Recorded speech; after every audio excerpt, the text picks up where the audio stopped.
A graça e paz, bem-vindos a mais um devocional, mais um momento que a gente para ler a palavra do Senhor e refletir naquilo que Ele tem para as nossas vidas. Estamos lendo a Bíblia de Gênesis até Apocalipse, cada dia um pouquinho, e refletindo na palavra do Senhor. E até o final do ano, nós devemos ter lido a palavra do Senhor inteira.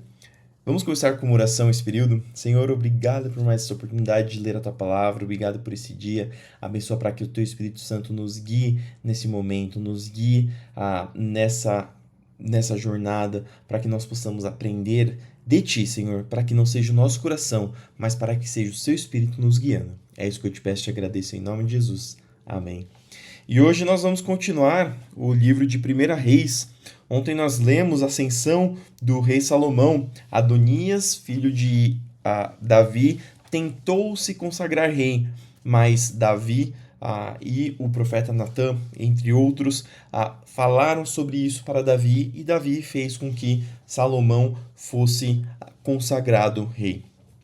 E 1 Reis, do capítulo 2, nós vamos ler até o capítulo 3, verso 2, diz o seguinte: Quando se aproximava o momento de sua morte, Davi deu as seguintes instruções a seu filho Salomão. Olha só as instruções agora que um pai, cheio de sabedoria, que viveu uma vida inteira com talvez acesso aos maiores sábios, que realizou grandes feitos, que realizou também grandes erros, mas que aprendeu com esses erros. Olha só, no final da sua vida, o conselho que esse pai vai dar para o seu filho Salomão. Vou para onde todos na terra irão algum dia. Seja corajoso e seja homem. Obedeça às ordens do Senhor, seu Deus, e siga os caminhos dele. Guarde os decretos, mandamentos, estatutos e preceitos escritos na lei de Moisés, para que seja bem-sucedido em tudo que fizer e por onde quer que for. Deste modo, o Senhor manterá a promessa que me fez. Se seus descendentes viverem como devem e me seguirem fielmente de todo o coração e de toda a alma, sempre haverá um deles no trono de Israel. Além disso, você sabe o mal que Joabe, filho de Zeruia, me fez quando assassinou os dois comandantes do exército de Israel, Abner, filho de Ner, e Amassa, filho de Jéter. Ele os matou como se fossem inimigos de guerra, mas era tempo de paz. Assim manchou seu cinto e sua sandália com sangue inocente. Faça com ele o que lhe parecer melhor, mas não deixe que envelheça e desça à sepultura em paz. Seja bondoso com os filhos de Barzilai e de Gileade. Faça deles convidados permanentes à sua mesa, pois cuidaram de mim quando eu fugia de seu irmão Absalão. E lembre-se de Simei, filho de Gera, de Baurim, e da tribo de Benjamim. Ele lançou contra mim uma terrível maldição quando fui a Manaém. Quando ele desceu ao meu encontro no rio Jordão, jurei pelo Senhor que não o mataria. Contudo, esse juramento não o torna inocente. Você é um homem sábio e saberá providenciar para ele uma morte sangrenta em sua velhice. Então Davi morreu e foi sepultado na cidade de Davi com seus antepassados. Reinou por 40 anos sobre Israel, 7 em Hebrom e 33 em Jerusalém. Salomão se sentou no trono de seu pai Davi e seu reinado foi firmemente estabelecido. Certo dia, Adonias, filho de Agite, foi falar com Batseba, mãe de Salomão. Ela lhe perguntou: Você vem em paz? Sim, venho em paz, disse ele. Na verdade, tenho um favor a lhe pedir. O que é? Perguntou ela. Ele respondeu: Como você sabe, o reino era meu por direito. Todo Israel esperava que eu fosse o próximo rei. Mas a situação mudou e o reino foi para meu irmão, pois o Senhor quis assim. Agora, tenho apenas uma coisa a lhe pedir. Por favor, não deixe de me atender. O que você quer? Perguntou ela. Ele disse: Fale em meu favor ao rei Salomão, pois sei que ele atenderá. Peça que ele permita que eu me case com Abisag, a jovem de Sunem. Está bem, respondeu Batseba. Vou falar com o rei por você. Então Batseba foi até o rei Salomão para falar com ele sobre o pedido de Adonias. O rei se levantou do trono para recebê-la e se curvou diante dela. Olha só, e mesmo sendo rei, ele se curvou diante da mãe como sinal de respeito. Depois que o rei voltou a sentar-se, ordenou que trouxessem um trono para sua mãe, e ela se sentou à sua direita.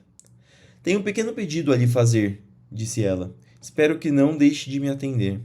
O que é, minha mãe? Perguntou ele. Eu não recusaria um pedido seu. Ela respondeu: Permita que seu irmão Adonias se case com Abisag, a jovem de Sunem. Como pode me pedir que eu entregue Abisag a Adonias? Disse o rei Salomão. Peça de uma vez que eu dê o reino para ele. Sabe bem que ele é meu irmão mais velho e que conta com o apoio do sacerdote Abiatar e de Joabe, filho de Zeruia. Então o rei Salomão fez um juramento diante do Senhor: que Deus me castigue severamente se Adonias não tiver selado seu destino com esse pedido. O Senhor me confirmou e me colocou no trono de meu pai Davi e estabeleceu minha dinastia como prometeu. Portanto, tão certo como vive o Senhor, Adonias morrerá ainda hoje. E o rei Salomão ordenou a Benaia, filho de Joiada, que atacasse Adonias, e ele foi morto. Depois o rei disse ao sacerdote Abiatar: Volte para sua casa em Anatote. Você merece morrer. Mas não o matarei hoje, pois você carregou a arca do Senhor soberano para meu pai Davi, e o acompanhou em todas as dificuldades dele. Olha o coração de Salomão honrando tanto o Senhor, quanto honrando as ações que aquele homem tinha feito para com seu pai Davi.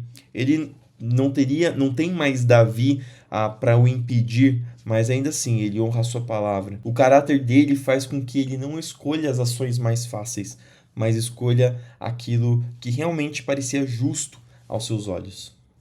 Então Salomão depôs Abiatar de seu cargo de sacerdote do Senhor, e desse modo cumpriu a profecia do Senhor em Siló a respeito dos descendentes de Eli. Essas notícias chegaram até Joabe. Embora não houvesse apoiado a revolta de Absalão, ele tinha dado seu apoio a Adonias. Por isso, fugiu para a tenda sagrada do Senhor e se agarrou às pontas do altar. Salomão soube disso e enviou Benaia, filho de Joiada, para executá-lo.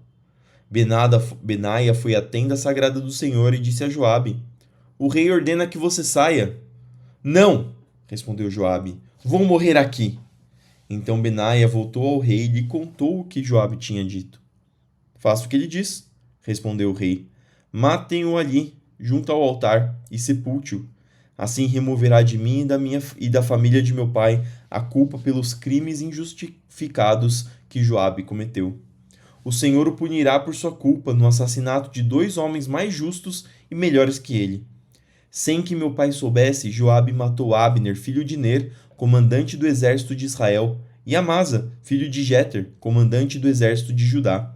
Que o sangue deles recaia sobre Joabe e seus descendentes para sempre, e que o Senhor conceda paz a Davi, seus descendentes, sua dinastia e seu trono para sempre. Benaia, filho de Joiada, voltou à tenda sagrada e matou Joabe, que foi sepultado em sua casa no deserto. Então o rei nomeou Benaia, filho de Joiada, comandante do exército em lugar de Joabe, e o sacerdote Zadok em lugar de Abiatar. Olha que interessante, porque foi Joabe que garantiu que o rei Davi continuasse no seu trono. Ele matou Absalão e ele ainda foi atrás dos inimigos de Davi. Então, por mais que Joabe tivesse errado, e ele errou e acabou pagando pelos seus atos, mas ainda assim é interessante que, por conta de Joabe, que Davi permaneceu como rei. Não sabemos, porque não está escrito, mas pode ser que Deus utilizasse de outra maneira para manter Davi como rei, porque assim era desígnio do Senhor. O Senhor queria que Davi permanecesse no reino, e não importa o meio que fosse feito, mas isso iria acontecer. Agora, se Joabe tivesse agido com honra, talvez não tivesse matado Absalão, não sabemos o que aconteceria. Nós sabemos que isso aconteceu, e que era interessante, e que foi interessante esse destino de Joabe. Depois o rei mandou chamar Simei e lhe disse: Construa uma casa em Jerusalém e more aqui. Não dê um passo fora da cidade para ir a qualquer outro lugar. No dia em que sair e atravessar o vale Cedron, certamente morrerá e será responsável por sua própria morte. Simei respondeu: Sua sentença é justa. Farei o que meu senhor, o rei, ordena. E Semei morou em Jerusalém durante muito tempo. 3 anos mais tarde, porém, 2 escravos de Simei fugiram para a casa de Aques, filho de Maaca, rei de Gate. Quando alguém disse a Simei onde eles estavam, ele selou um jumento e foi até Gate procurá-los. Ao encontrá-los, levou-os de volta a Jerusalém. Salomão soube que Simei tinha saído de Jerusalém e do Agate e voltado. O rei mandou chamá-lo e perguntou: Não o fiz jurar pelo Senhor e não o adverti de que não fosse a lugar algum, pois ao contrário certamente morreria? E você respondeu: Sua sentença é justa, farei o que ordena. Então por que não manteve o juramento ao Senhor e não obedeceu à minha ordem? O rei também disse a Simei: Certamente você se lembra de todas as maldades que fez a meu pai Davi. Que o Senhor faça esse mal recair sobre sua cabeça. Mas que eu, rei Salomão, receba as bênçãos do Senhor e que sempre haja um descendente de Davi neste trono na presença do Senhor. Então, por ordem do rei, Benaia, filho de Joiada, levou Simei para fora e o matou. Assim, o reino de Salomão foi firmemente estabelecido. Salomão fez um acordo com o faraó, rei do Egito, e se casou com uma das filhas dele. Trouxe-a para morar na cidade de Davi até terminar a construção do palácio real, do templo do Senhor e do muro ao redor de Jerusalém. Nessa época, o povo de Israel oferecia sacrifícios nos altares das colinas de suas regiões, pois ainda não havia sido construído um templo em honra ao nome do Senhor. E aqui só um detalhe. Aqui nós vemos que Davi acabou casando com várias mulheres, mas aqui Salomão ele começa a casar com pessoas de fora de Israel, de fora daqueles que acreditavam e serviam ao Deus Todo-Poderoso. E ele casou com uma das filhas de Faraó, rei do Egito, que tinham costumes diferentes, que serviam a deuses diferentes. E a gente vai ver que Salomão acaba se perdendo por causa de mulheres. Salomão se torna grande, Salomão se torna sábio. Nós vamos ver nos próximos capítulos a ascensão de Salomão, mas também nós acabamos vendo a derrocada de Salomão por conta das mulheres. E esses atos começam com pequenos atos. Talvez ele tenha se casado com o faraó, casado com a filha do faraó, para fazer um acordo, para talvez fortalecer o reino, para fazer com que Israel se tornasse um reino mais forte. Mas assim como como o Senhor disse através de Samuel para Saul, que é melhor obedecer do que oferecer holocaustos, a obediência é mais importante do que tentar conseguir a força pelos próprios meios. Aqui a gente vê que talvez Salomão não esteja procurando tão bem a vontade do Senhor. Apesar de nós termos visto nos versículos de cima que sempre o Senhor estava no meio das decisões de Salomão e que ele estava buscando honrar ao Senhor. Talvez não com o mesmo coração de seu pai Davi, mas ele estava, pelo menos nesse momento. Atos 5:1 até o 42. Nós vimos que as pessoas estavam se convertendo, dados testemunho de Pedro, de João e de todos os apóstolos, e que as pessoas que se juntavam a essa fé vendiam suas coisas e todos dividiam entre si, todos viviam como uma grande comunidade. E aqui está dizendo: havia, porém, um homem chamado Ananias, que com sua esposa Safira vendeu uma propriedade. Levou apenas parte do dinheiro aos apóstolos, mas, com a aprovação da esposa, afirmou que aquele era o valor total e ficou com o resto. Então Pedro disse: Ananias, por que você deixou Satanás encher seu coração? Você mentiu para o Espírito Santo quando guardou parte do dinheiro para si. A propriedade era sua para vender ou não? Como quisesse. E depois de vendê-la, o dinheiro também era seu, para entregar ou não. Como pôde fazer uma coisa dessas? Você não mentiu para nós, mas para Deus.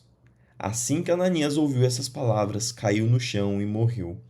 Um grande temor se apoderou de todos que souberam o que havia acontecido.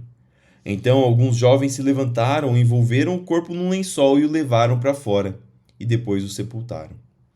Cerca de 3 horas depois, sua esposa entrou, sem saber o que havia acontecido. Pedro lhe perguntou: Foi esse o valor que você e seu marido receberam pelo terreno? Ela respondeu: Sim, foi esse o valor. Então Pedro disse: como vocês puderam conspirar para pôr à prova o Espírito do Senhor? Veja, os jovens que sepultaram seu marido estão logo ali, perto da porta, e também levarão você." No mesmo instante, ela caiu no chão e morreu. Quando os jovens entraram e viram que ela estava morta, levaram seu corpo para fora e a sepultaram ao lado do marido. Um grande temor se apoderou de toda a igreja e de todos que souberam deste acontecimento. E só destacar um ponto aqui para que fique bem claro.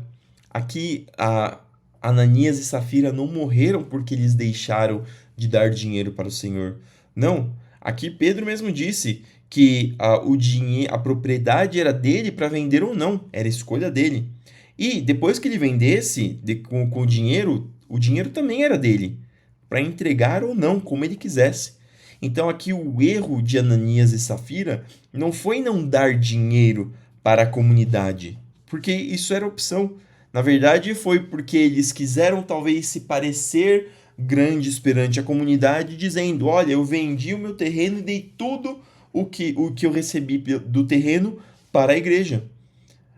Eles talvez não quiseram se parecer com o homem que veio um pouquinho antes disso, no capítulo anterior, que vendeu o seu terreno e deu tudo para a comunidade. Talvez eles queriam, da mesma forma, ser vistos como esse homem de fé que vendeu e deu tudo. Mas seu coração tinha ganância, e eles não queriam dar tudo, mas queriam receber o reconhecimento. E esse foi o erro deles. Se eles tivessem dito: nós vendemos a propriedade e queremos dar tanto, eu tenho certeza de que eles não teriam sido afligidos pelo Senhor. Então, a gente tem que ser fiel. Aqui a gente vê que o Senhor quer fidelidade de coração. Ele não quer sacrifícios novamente. Ele quer que nós sejamos fiéis a Ele. Os apóstolos realizavam muitos sinais e maravilhas entre o povo.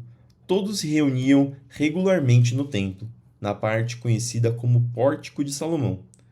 Quando se reuniam ali, ninguém mais tinha coragem de juntar-se a eles, embora o povo os tivesse em alta consideração.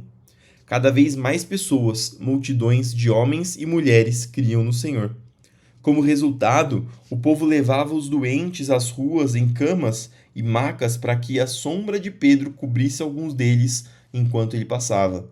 Muita gente vinha das cidades ao redor de Jerusalém, trazendo doentes e atormentados por espíritos impuros, e todos eram curados. Tomados de inveja, o sumo sacerdote e seus oficiais, que eram saduceus, prenderam os apóstolos e os colocaram numa prisão pública. Um anjo do Senhor, porém, veio durante a noite, abriu as portas do cárcere e os levou para fora. Vão ao templo e transmitam ao povo essa mensagem de vida, disse ele. Olha que interessante só esse versículo 16. Ele diz que muitas pessoas vinham das cidades ao redor trazendo doentes e atormentados por espíritos impuros. E todos eram curados. Aqui o poder do Senhor também estava de tal forma sobre os apóstolos, para que a mensagem, para que o evangelho, para que essa mensagem do Senhor, essa mensagem de vida fosse espalhada, que todos eram curados. Não era alguns eram curados, não era um ou outro, mas todos eram curados.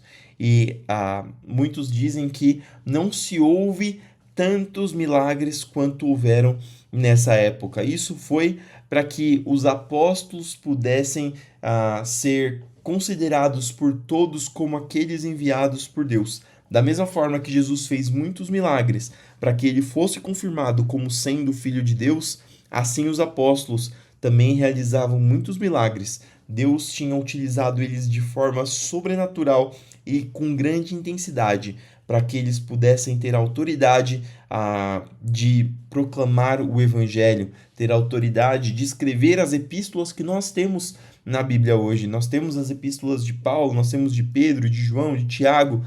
Todos eles receberam grandemente o poder do Senhor para começar essa expansão da igreja, que já tinha sido planejada por Deus desde o princípio.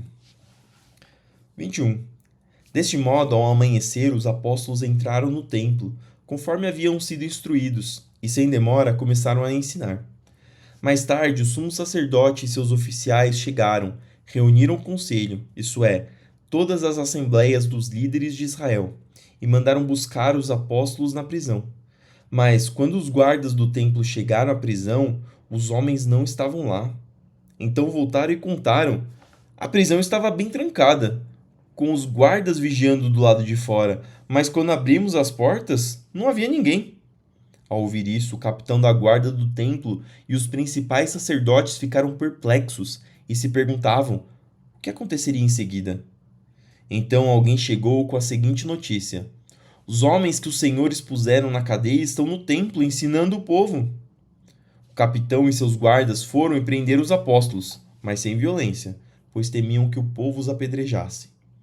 Em seguida, levaram os apóstolos e os apresentaram ao conselho de líderes do povo, onde o sumo sacerdote os confrontou. Nós lhes ordenamos firmemente que nunca mais ensinassem em nome desse homem, disse ele. E mesmo assim, vocês encheram Jerusalém com esse seu ensino e querem nos responsabilizar pela morte dele. Pedro e os apóstolos responderam: devemos obedecer a Deus antes de qualquer autoridade humana. O Deus de nossos antepassados ressuscitou Jesus dos mortos, depois que os senhores o mataram, pendurando-o numa cruz. Deus o colocou no lugar de honra à sua direita como príncipe e salvador, para que o povo de Israel se arrependesse de seus pecados e fosse perdoado. Somos testemunhas dessas coisas. E assim é também o Espírito Santo, que Deus dá àqueles que lhe obedecem. Quando ouviram isso, os membros do conselho se enfureceram e decidiram matá-los. Um deles, porém, um fariseu chamado Gamaliel, especialista na lei e respeitado por todo o povo, levantou-se e ordenou que eles fossem retirados da sala do conselho por um momento. Em seguida, disse aos demais: israelitas, cuidado com o que planejam fazer esses homens. Algum tempo atrás, surgiu um certo Teudas, que afirmava ser alguém importante. Umas 400 pessoas se juntaram a ele, mas foi morto e seus seguidores se dispersaram, e o movimento deu em nada. Depois dele, na época do censo, apareceu Judas, da Galiléia, que fez muitos seguidores. Ele também foi morto e seu grupo se dispersou. Portanto, meu conselho é que deixem esses homens em paz e os soltem. Se o que planejam e fazem é meramente humano, logo serão frustrados. Mas, se é de Deus, vocês não serão capazes de impedi-los. Pode até acontecer de vocês acabarem lutando contra Deus. Os demais membros aceitaram o conselho de Gamaliel, chamaram os apóstolos e mandaram açoitá-los. Depois ordenaram que nunca mais falassem em nome de Jesus e por fim o soltaram. Quando os apóstolos saíram da reunião do conselho, estavam alegres, porque Deus os havia considerado dignos de sofrer humilhação pelo nome de Jesus. E todos os dias no templo e de casa em casa continuavam a ensinar e anunciar que Jesus é o Cristo. Salmo 125, do 1 até o 5. Cântico para os peregrinos a caminho de Jerusalém. Os que confiam no Senhor são como o monte Sião.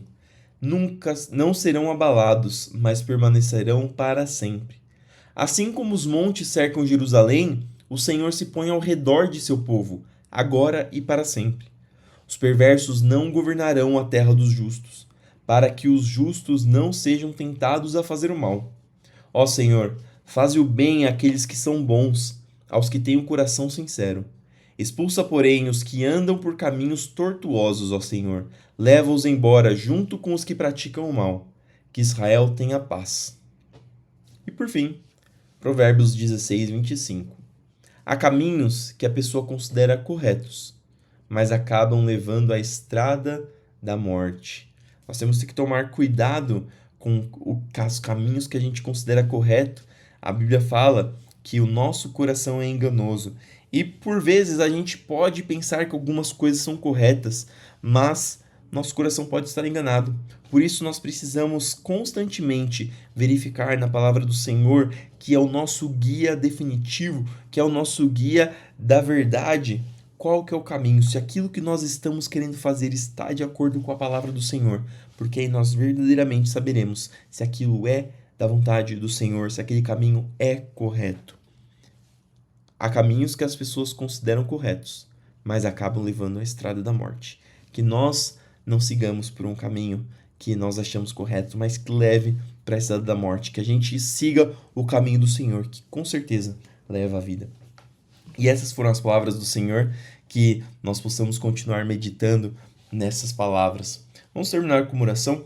Senhor, obrigado por mais essa oportunidade de ler a Tua Palavra, que o Senhor continue falando aos nossos corações durante esse dia e que mais palavras do Senhor venham nos encher para que nós possamos ficar cada vez mais cheios de Ti, mais transformados, mais parecidos com Cristo. Senhor, abençoa o nosso dia para que tudo que nós fizermos seja guiados por Ti, seja o nosso descanso, seja o nosso trabalhar para quem precisa trabalhar, seja os nossos estudos, os nossos afazeres domésticos, seja o nosso caminho até a casa do Senhor para adorar ao Senhor na sua casa. Senhor, que o Senhor vá à nossa frente, nos protegendo, guardando, livrando de todo o mal e dando sucesso em tudo que nós fizermos. Abençoa os que estão doentes, Senhor, para que o Senhor traga cura, restauração, para que o Senhor levante os feridos, para que o Senhor traga alívio aos cansados, para que o Senhor traga refrigério para a alma dos abatidos. Senhor, traga o sustento para o seu povo, para que nunca venha nos faltar nada, o pão de cada dia nos dai hoje. Senhor, nos abençoa para que nós possamos continuar lutando contra o nosso pecado, contra a nossa carne falha, para que o Teu Espírito nos dê força para continuar seguindo os seus caminhos. Fica conosco, é isso que eu te peço e te agradeço em nome de Jesus. Amém. Que Deus te abençoe, que tudo que você fizer no seu dia prospere. Não se esqueça de que você é a Bíblia que o mundo lê e que nossas ações precisam refletir a glória do Senhor. Fique com Deus e até amanhã para mais um devocional.